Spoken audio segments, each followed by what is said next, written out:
12th standard book political science அப்படிங்கிற சப்ஜெக்டில் first யூனிட்டில் கான்ஸ்டிடியூஷன் ஆஃப் இந்தியா கொடுத்துருக்காங்க. இந்த லெசனை பற்றி பார்க்கலாம். நான் மகாலட்சுமி. ஃபார்முலேஷன் அப்படிங்கிற பேரை பார்க்கலாம். Formulation refers to how an Indian constitution comes into being. ஒரு கான்ஸ்டிடியூஷன், நம்மளோட இந்தியன் கான்ஸ்டிடியூஷன் எடுத்துக்கிட்டோன்னா அது எப்படி ஃப்ரேம் பண்ணாங்க, அது எப்படி வந்துச்சு, நடைமுறைக்கு வந்தது அப்படின்றத சொல்கிறது தான் formulation. Who crafted it and their authority, அதை யார் வடிவமைச்சாங்க, அதோடைய அத்தாரிட்டி யார், இதை பற்றியெல்லாம் டீட்டெயில் சொல்லணும்னா அதுதான் ஃபார்முலேஷன் அப்படின்னு சொல்கிறோம். The Constitution of India has the legitimacy since it has been drafted by the Constituent Assembly consisting of people's representative.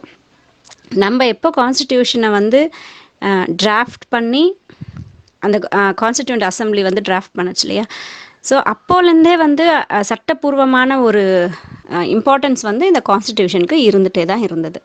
Constitution of India reflected the consensus of most of the sections of people in India during independence. So நம்மளுடைய constitution அப்படின்றது பார்த்திங்கன்னா நம்மளோட மக்களுடைய sections நிறைய பேர் இருந்தாங்க இல்லையா, நிறைய செக்ஷன்ஸ் ஆஃப் மக்கள் இருந்தாங்க. ஸோ எல்லாத்துக்குமே இம்பார்ட்டன்ஸ் கொடுத்து அந்த கான்ஸ்டிடியூஷன் ஃப்ரேம் பண்ணாங்க அந்த இண்டிபெண்டன்ஸ் நம்ம அடைஞ்ச அந்த காலத்தில்.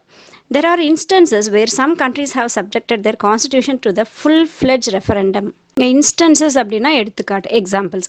சில கண்ட்ரிஸ் எல்லாம் பார்த்தீங்கன்னா அவங்களோட கான்ஸ்டிடியூஷனை உருவாக்கும் போது ஃபுல்-ஃப்ளெட்ஜ் ரெஃபரண்டம் இருந்தது. அதாவது மக்களால் அதை ஏற்று கொள்ளப்பட்டது, மக்களுக்கு அது என்னன்றதை சொல்லி அதை அவங்க ஏற்றுக்க வச்சாங்க சில கண்ட்ரிஸுடைய கான்ஸ்டிடியூஷன்ஸ். ஸோ அதுக்குண்டான எக்ஸாம்பிள்ஸ் நிறைய இருக்குது. Referendum is a method of referring a question or set of questions to the electorate directly rather than allowing them to be settled by the people's representatives in the legislature. So referendum அப்படின்னா என்னென்னா, நம்ம எழுதப்படக்கூடிய அந்த rules அந்த regulations அதுக்கு டைரெக்டாக question பண்ணுறது. யாரை எலக்ட்ரோட்டியே அந்த உருவாக்கினவங்களே டைரெக்டாக நம்ம கொஷின் பண்ணுறது. அது இல்லாமல் மக்களே மக்களுடைய பிரதிநிதிகள் அதை செட்டில் பண்ணுற மாதிரி இல்லாமல் மக்களே டைரெக்டாக அதை பற்றி கொஷின் கேட்குறது அப்படிங்கிற அந்த ஒரு சூழ்நிலையை தான் ரெஃபரெண்டம் அப்படின்னு சொல்கிறோம். வாக்கெடுப்பு மூலமாக நடத்துறதுன்னு சொல்கிறோம் இல்லையா, அதுதான். The referendum is also often used to determine issues of morality which divided a coalition government of many parties and to settle local matters which it is thought are best left to individuals to decide. So referendum என்னாச்சுன்னா நிறைய issues உருவாக்குச்சு இல்லையா, moral வேல்யூஸில் நிறைய issues உருவாக்கும் போது அதனால் நிறைய collisions government உருவாச்சு. Collisions கவர்மெண்ட்னா சில பார்ட்டிஸ் ஒன்றா சேர்ந்து அந்த மாதிரியான கொலிஷன்ஸ் கவர்மெண்ட் எல்லாம் உருவாக்குறதுக்கு இந்த ரெஃபரண்டம் டிட்டர்மைன் பண்ணுறதுக்கு ரொம்ப ஈஸியாக இருந்தது. அண்ட் லோக்கல் மேட்டர்ஸில் ஏதாவது பிரச்சனைகள் இருக்குது அப்படின்னா இந்த ரெஃபரண்டர் மூலிமா, அதாவது கொஸ்டின் பண்ணுறது மூலிமா அந்த பிரச்சனைகளை தீர்த்துக்கிட்டாங்க. ஒருத்தருடைய முடிவிலேயே விடாமல் நிறைய பேர் அதுக்கு சஜஷன்ஸ் சொல்லி நிறைய பேர் அதுக்கு வாக்கெடுப்பு எடுக்க வச்சு ஒரு பிரச்சனையை தீர்க்கறதுக்கு இந்த ரெஃபரண்டம் அப்படிங்கிற முறை யூஸ் ஆகுது. Referendum is scene as conferring legitimacy and popular approval of an individual and sanctions absolute authority. So இந்த ரெஃபரண்டம் அப்படின்றது என்னென்னா லெஜிட்டிமசி கொண்டு வருது. அதாவது சட்டப்பூர்வமாக இதை எல்லாரும் ஏற்றுக்கணும், சட்டப்பூர்வமான ஒரு விஷயம் அப்படின்னு சொல்கிற மாதிரி அதை கொண்டு வராங்க. அண்ட் இதை எல்லா மக்களும் ஏற்றுக்கிட்டாங்க. பாப்புலர் அப்ரூவல்னு சொல்கிறோம் இல்லையா, ஸோ ஒருத்தருடைய கருத்து மட்டுமே இல்லாமல் பலருடைய கருத்துக்களை வச்சு செய்கிறதுனால இந்த ரெஃபரண்டம் அப்படின்றத ஒரு சட்டப்பூர்வமான எல்லாராலையும் ஏற்றுக்கப்பட்ட ஒரு விஷயமா இருக்குது. Neither Indian Constitution nor the amendments made later were subjected to a referendum.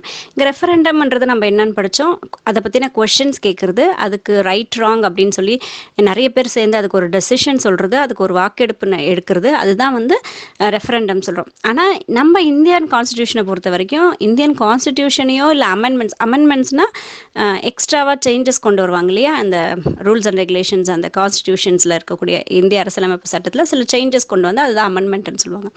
So அமெண்ட்மெண்ட்ஸையோ இல்லை இந்தியன் கான்ஸ்டிடியூஷனில் அந்த சமயத்தில் நம்ம அந்த கான்ஸ்டிடியூஷனை ஏற்கும் போது ரெஃபரண்டம் அதிகமாக செய்யப்படலை. இது ஒரு நமக்கு இந்தியன் டெமோக்ரஸிக்கு உண்டான ஒரு செட்பேக். இது நமக்கு ஒரு தோய்வு நிலையை ஏற்படுத்துச்சு. ஏன்னா அந்த டைமில் இருந்த கண்டிஷன்ஸ் அந்த மாதிரி இருந்தது.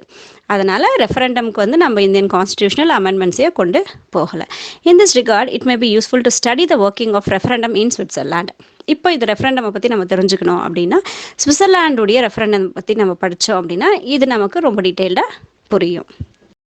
Provisions of a constitution. An ideal constitution should accommodate the aspirations of all sections of people in the society.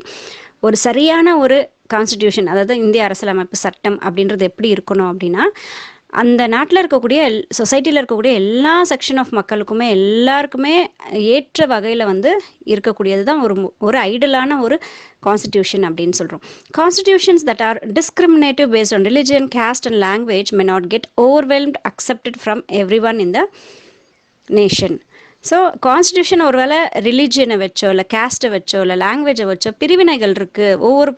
ஒவ்வொரு இனத்தை சார்ந்தவங்களுக்கு ஒவ்வொரு சட்டம் அப்படின்னு சொல்லி இருந்ததுன்னு வச்சுக்கோங்களேன். அப்போ அதை வந்து யாருமே அக்செப்ட் பண்ண மாட்டாங்க. அந்த நாட்டில் இருக்கக்கூடிய எல்லாருமே வந்து அதை ஏற்றுக்கொள்ளப்படாத ஒரு கான்ஸ்டிடியூஷனாக தான் இருக்கும். The fundamental laws of the structure would reveal the nature of the constitution.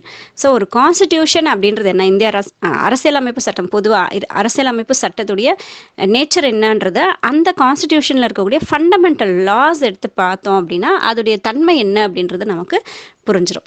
Any constitution could be successful only when it preserves the freedom and equality of all its citizens. So அரசியலமைப்பு சட்டம் அப்படின்றது சக்ஸஸ்ஃபுல்லான ஒரு விஷயமா ஆகும் எப்போ அப்படின்னா எப்போ அந்த ஒவ்வொரு சிட்டிசனுக்கும் ஃப்ரீடமும் ஈக்குவாலிட்டியும் கொடுக்குறாங்க, சுதந்திரமும் ஈக்குவல் அப்படிங்கிற ஒரு ஸ்டேட்டஸும் எல்லா சிட்டிசன்ஸ்க்கும் கிடைக்குதோ அந்த கான்ஸ்டிடியூஷன் சக்ஸஸ்ஃபுல்லான ஒரு கான்ஸ்டிடியூஷனாக வலம் வருது.